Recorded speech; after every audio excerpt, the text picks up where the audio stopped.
বন্ধু, আজকে আমি তোমাদের সাথে একটা দুঃখজনক একটা ভিডিও শেয়ার করতে এসেছি। এই যে তোমরা যে আম গাছটা দেখছো না, এই আম গাছটার বয়স আজকে ডেটে দাঁড়িয়ে প্রায় 19 বছর।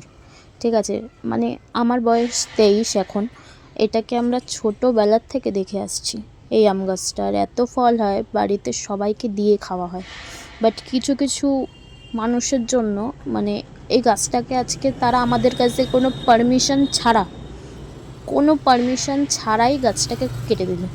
ঠিক আছে, কিছু কিছু ডাল, মানে যেই ডালে অ্যাকচুয়ালি ফলনটা হয়, যেই ডালে আমটা হয়, সেই ডালগুলো পুরো কেটে দিল শুধুমাত্র তাদের কিছু কারণের জন্য। এক্স্যাক্টলি আমি তোমাকে সেই কারণটা আমি তোমাদেরকে বলছি না, কেন বা কারা, কী নাম, এক্সপ্লেন সেটা আমি করছি না। বাট সত্যি বলতে এই গাছটাকে না আমরা ঠিক ছোটোবেলা থেকে অনেকটা ভালোবাসতাম। ঠিক আছে, ছোটোবেলার একটা জিনিস, স্মৃতি, আমাদের সবার ইমোশন জড়িয়ে আছে এটার মধ্যে। তারা আজকে সেই ইমোশনটা দেখলো না, তারা এই গাছটাকে এইভাবে ধ্বংস করে দিল। বন্ধুরা, এত শেয়ার করো ভিডিওটা, যেন যারা এগুলো করেছে তাদের যেন ভগবান সত্যি উচিত শিক্ষা দেয়।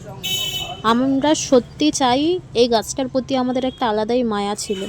তোমরাও জানবে সেটা, তোমাদের বাড়ির যদি কোনো ছোট গাছ থাকে তোমরাও জানবে। সত্যি বলতে এই গাছটাকে আমরা অনেকটা ভালোবাসি।